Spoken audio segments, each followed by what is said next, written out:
But yeah, Brandon, what are you here to say, mate?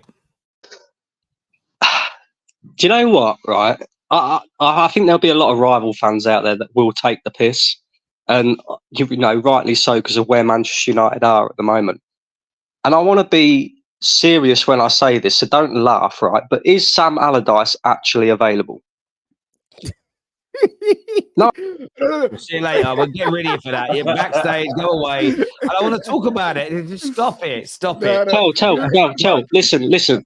The reason why I'm making this point, right, is because, like you just pointed out, you've got a manager there who wants to play a completely different style of football, right? Who did it at Ajax, did it very well at Ajax.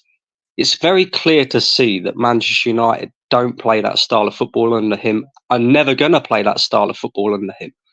So if you're going down this route of playing counter-attacking football because maybe your personnel is not good enough, whatever it may be, at least a manager like Sam Allardyce will get you defending better. Because I think that's the biggest thing with Man United, right?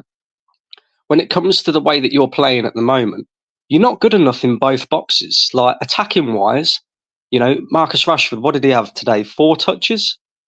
I think his first touch inside the box was when he scored.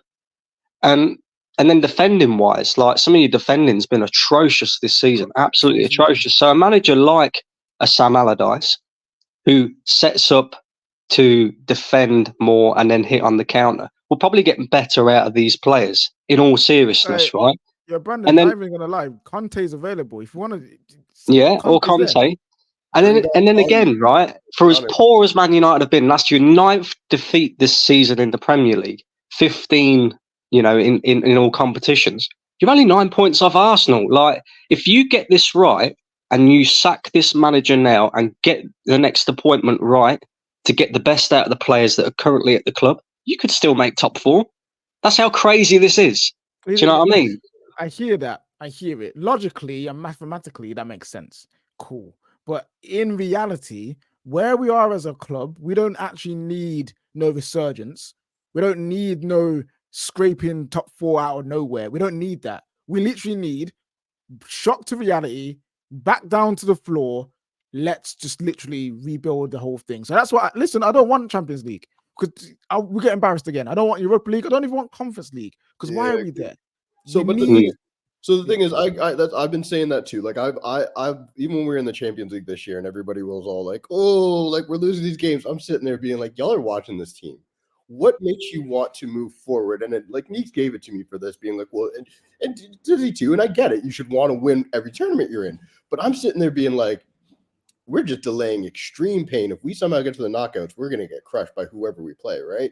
And that's who we are. We're not a good team right now. So I'm more than fine with being out of Europe next year. I don't think we will. I think we'll still finish like 6th or something because it's what we do.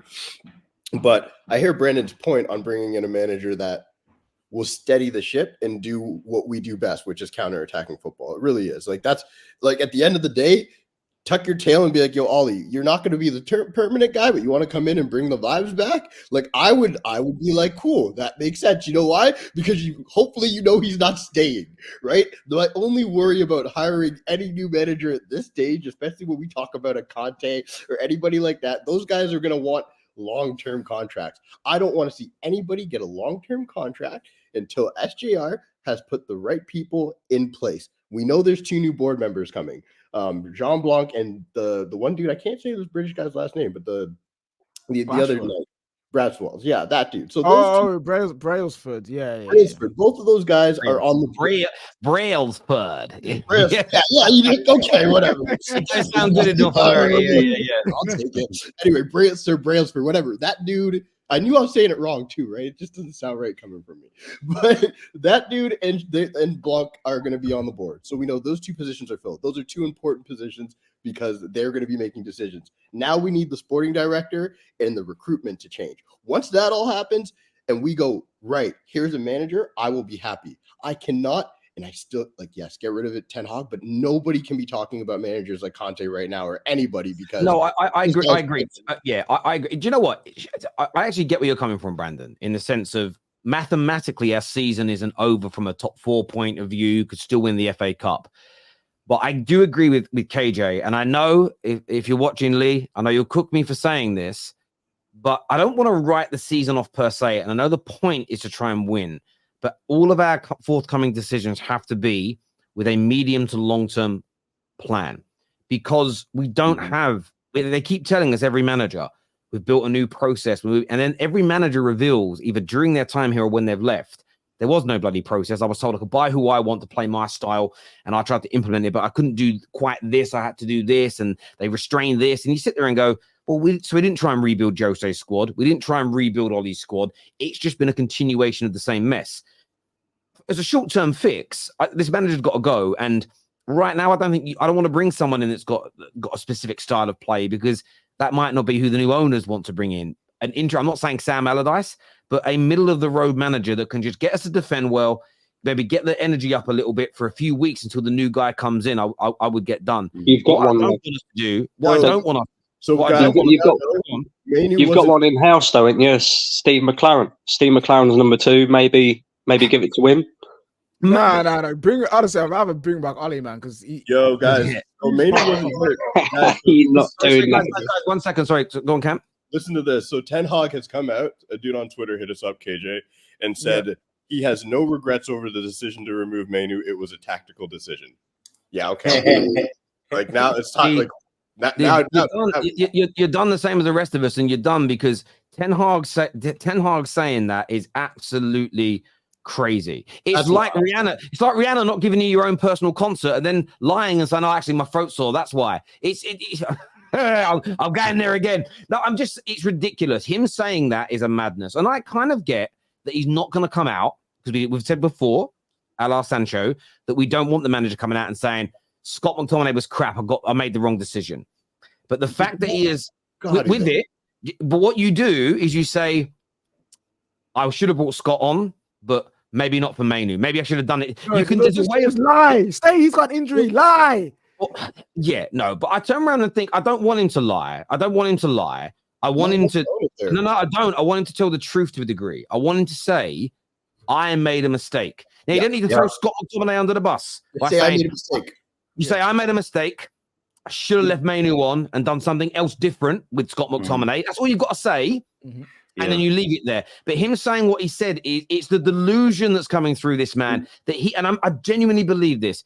He is so stressed at failing, he is not even seeing his mistakes now. He is blinded. He cannot see it. He cannot see his mistakes. And that's not defending him. But this is where good owners go, but I can see it. You're gone, brother. Because he's going to keep doing this until somebody sacks him. He's going to keep making these mistakes until somebody sacks him off. It's crazy. And I don't know who the interim would be. I'd have to put some time and thought into it. It's not my job per se, but because that's always people's challenge. Who would you bring in? That's a really good question. I would look for a short-term interim until they're ready to bring the new guy in.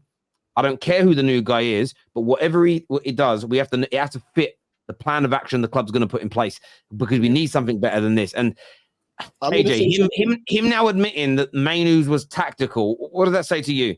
He's an idiot. that's all I can say. I don't like saying that about my manager, but he's been a fool. He has lost his mind. Like there's nothing left within this guy in a football context where it's like he's just making poor decision after poor decision after poor decision, and he is wrong and strong. He's just backing his poor decisions, and at that point, I now have to think you're incompetent. I can no longer think you are an intelligent man making bad decisions by mistake. You are literally just incompetent at your job now. That's all I can see. And I haven't said it out fully. Yeah, I've been very frustrated. But Ten Hag out is where I sit now. Like he just has to go. He just has to go. I'm in the same boat as Terry, where he says I don't like players being thrown under the bus. But I think in the situation when the change you made clearly didn't work, like both goals were Scott's fault. You could have easily just said something like, Scott wasn't set up for success. My bad. I read the game wrong. Cool. That's taking ownership. In this moment, when you say, nah, I stand by the decision, I would do it again, you're like, oh, cool. So you're going to continuously make bad decisions that are causing us to lose games. Now that's like me going into my job and being like to my boss, I made a mistake, and be like, but goddamn, I lost you $100K. I do it again. Do it again. Happily. Sorry, go on, Dizzy. Go on, brother. And here now we've all arrived at my conclusion that I've had for a while now. It's not that I don't think that Ten Hag is a good coach. I'm sure he could go somewhere and be a great coach. However, we have seen managers pick a hill to die on and then die on them. And everybody was shooting him bail, saying, "Oh, well, he's limited in his choices. Yeah, he got this one wrong this time, but he'll do better." What we have seen is Ten Hag keeps making the wrong decisions, and then he doubles down on the same wrong decisions by making the same wrong decision the next game and the next game and the next game.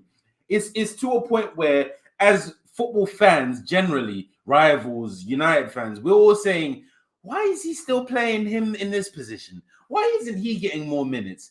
Can you please try this and this? And then when he finally tries it and it works, and then he just runs with that one until it stops working. And it's to a point where it's like, bro, like I said, you're getting more wrong than you are getting right. And you're making the same mistake by playing Scott McTominay and insisting on playing Scott McTominay over and over again. And it's not an indictment on Scott McTominay. It's just a matter of fact that he's not good playing for United, period. And you wanted him gone in the summer, so you saw that this guy is not good enough. Maguire, you wanted him gone in the summer. You saw that he wasn't good enough. But because now the results aren't going in your favor, you're choosing to die on these hills. And honestly, they're going to be your undoing. What he should have done was stick to his principles that he had coming in. And wrong or right, at least you're taking us forward. To KJ's analogy, we're tearing down the house and then using the broken pieces to rebuild another house. Man. Yeah, do you know what's crazy as well? I went and had a look here. Available managers right now, interim basis. 3 names that I stood out and I went, okay, Laurent Blanc for a 5, 6, 7 week period, I'd be happy with. Joachim Low, he's available. I'm not saying listen, go and check him in. So listen, we'll pay like 2 or 3 million quid for a few weeks. But you're laughing at him. This is the World Cup winning. This is an interim period. Okay, another name, interim. Now you don't do what you did before with Ollie. But I wouldn't mind Ruud van Nistelrooy coming in for 5 to 6 weeks to manage us. I genuinely wouldn't, because it's not a permanent manager. There's also a coach at the minute who's I want to say PSV, who's looking to get into management for a 5, 6 week period. You don't make the Ollie mistake again, but Van Persie's around. They know England, they know the club for a short period of time. I believe these type of managers could get us playing a little bit better. They would at least remove the toxicity that exists between Ten Hag and some of his players. It would be a shot in the arm to individuals to get their levels up a little bit. And at the same time, then it probably just dampens the noise and gives the new ownership or the new football ownership time to look at who they actually want and why. But when you look at available managers, but I'm saying this to people now, when people say, well, who's available? Well, I'm just like looking at this list, right? And you actually look at who's available that's a top class manager. There's barely any names on there. Whoever we're going to get, we're going to have to take away from another club. Genuinely, when I think about top class managers, you got Hansi Flick who's available, who you would look at and go as one thing. Outside of that, genuinely, who's available that you look at and go top world class? There really isn't anybody. So whoever we're going to go for is either someone that none of us want because he's unemployed already and none of us are talking about him, or he's at another club. You've got Zidane. People can stop saying Zidane. He doesn't want to come and play in England. So leave it alone. Drop it out. Don't say Michael Carrick. He's doing well at Middlesbrough, but leave him alone. He ain't ready yet. I don't want it. Well, I don't want yeah, it. Last few times we looked good at Terry was when Michael Carrick was our manager. Wait, you know what's funny? Carrick and McKenna, 3-4 games. they were the scapegoats at Man United under Ollie. Yeah, wait, them man are. What I'm saying, I'm not saying I don't want them. I think they're too young in their managerial career. But one of them almost got promoted last season, and the other one is on course to be promoted with a team from League One from the following season, back-to-back promotions. So do you know what? I've been for 10 years now, nearly 11 years. I've been hoping for some modern football at Man United, like really good, fast-paced modern football, and we've never got it. So this is what I want. Give me an interim for a few weeks, get the new ownership in, and pay whatever it takes to bring in Diego Simeone. Just bring him in. Like, I wouldn't mind him long term. He's a winner. I think that a club like Man United, I think he's someone that's a winner, but I also think he's a builder. I don't think what would help Man United right now is someone that needs a ready-made team, because whoever comes in long term is going to have to build. All the other building managers that are available have no real experience of winning the major trophies. So you then come to that point of, but could they win a league title? Could they win a Champions League? And the football surrounding Diego Simeone, it is a myth that they play horrible defensive football in every single game. They do it at times against better footballing teams than them, but pound for pound, they can't even compete with the two biggest teams in Spain. That is right now is where my mind's at. Like, genuinely it is. Someone who's a winner, who is a builder, because that is what we need. But it'll probably end up going to somebody who isn't like that. So if people want to know, that's what I would do.